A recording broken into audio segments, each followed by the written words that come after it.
Would you look at that? It's Sunday afternoon again here on the Tubes of You, and you know what that means? That means it's time for another installment in I Played a Thing, Revelations Persona Edition. Today, as we go into part 11, we're still standing outside of the police station, having just rescued Mark and Brad from the cells down with Officer Friendly.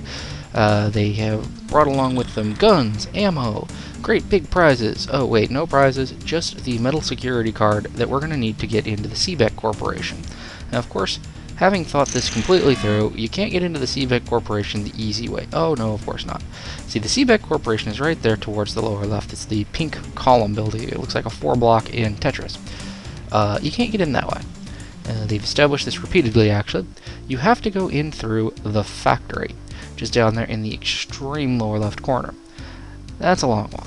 I was going to go to the mall and pick up some things, talk to some people in the Velvet Room, which is a special room I'll get into much more later. But unfortunately, at this point in the game, the Velvet Room and the malls are not that valuable because right now, nobody sells weapons, and all of the places where you can normally buy clothing that acts as armor are closed. The malls are simply just there right now. They will actually be much more useful later.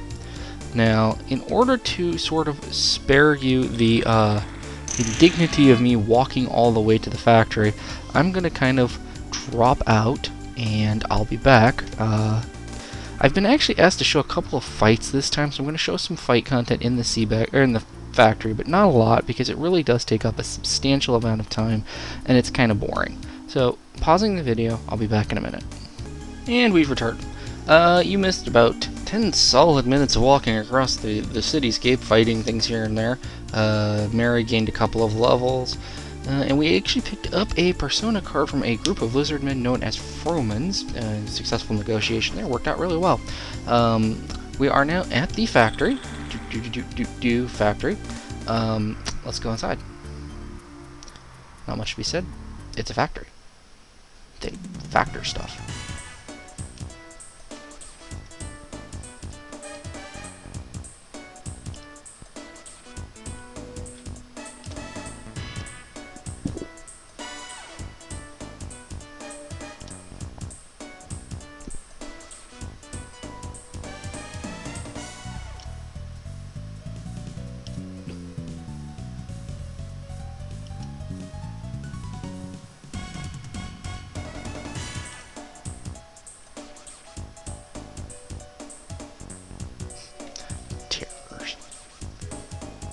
This is actually a point that gets played out in the Finding Chris sequence. If you go through it, you meet Bark's bandmates.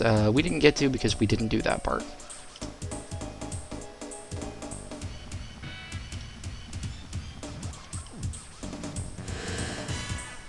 From zero to hero, or actually the other way around.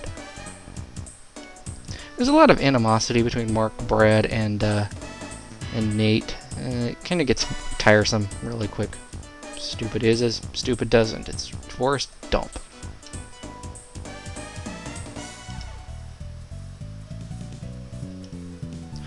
She says forget it, you too, because Brad is not always with the group, and if Chris or Ilana are here, they don't get involved, so it's just the two of them.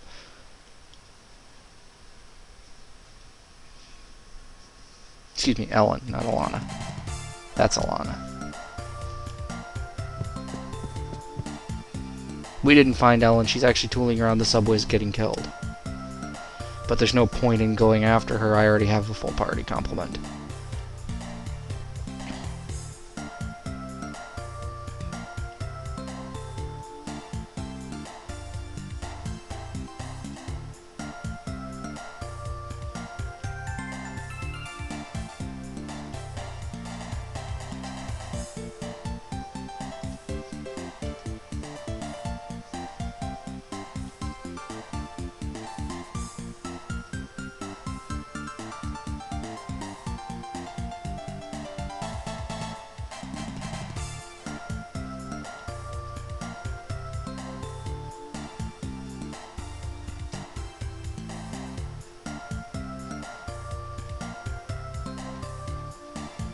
Of course you won't. Because 2 problem children is too many.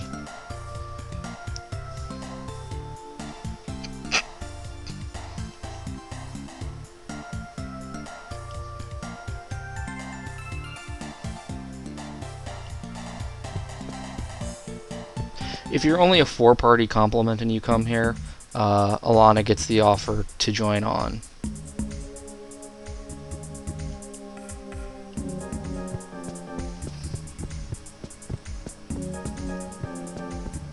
And everybody goes looking for the super secret mega amazing keycard slot of awesomeness, I guess. Keycard slots are kind of awesome, aren't they? Well, nobody thinks to look up here, again, where there's a keycard reader.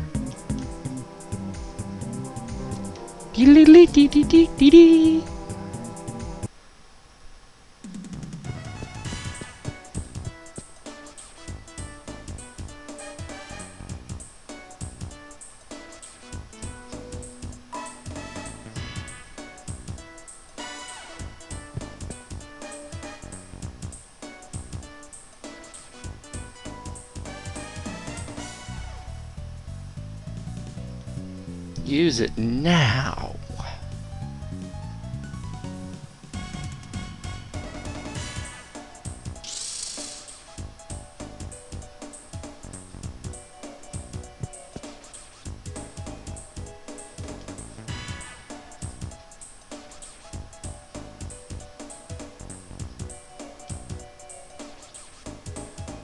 Taking advantage of the lights flickering for the fact that the system really has difficulty updating the tiles and such being used for the environment. That's probably the biggest animated sequence in the third person isometric view that ever happens. A lot of them are really small and simple.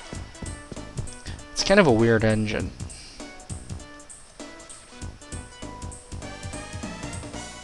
He-wee? I don't even know what that word is supposed to be.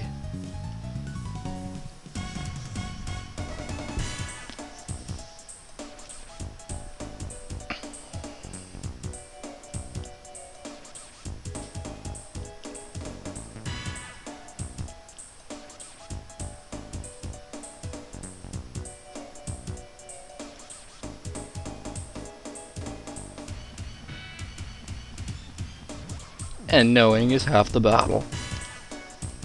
Pork chop sandwich.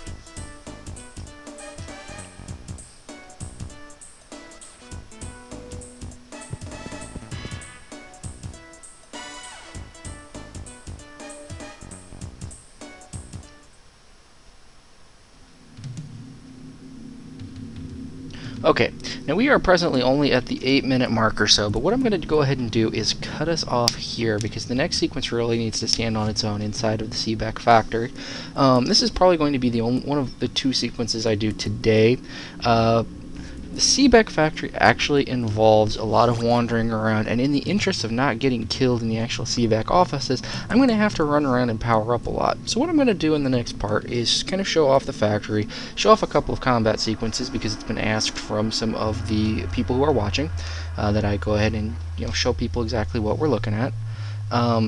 Then I'm going to cut off, and probably throughout the next week or so, I'm going to power up my people a little bit, get a couple of levels. If you try to go into the Seebeck offices underpowered, you will get killed.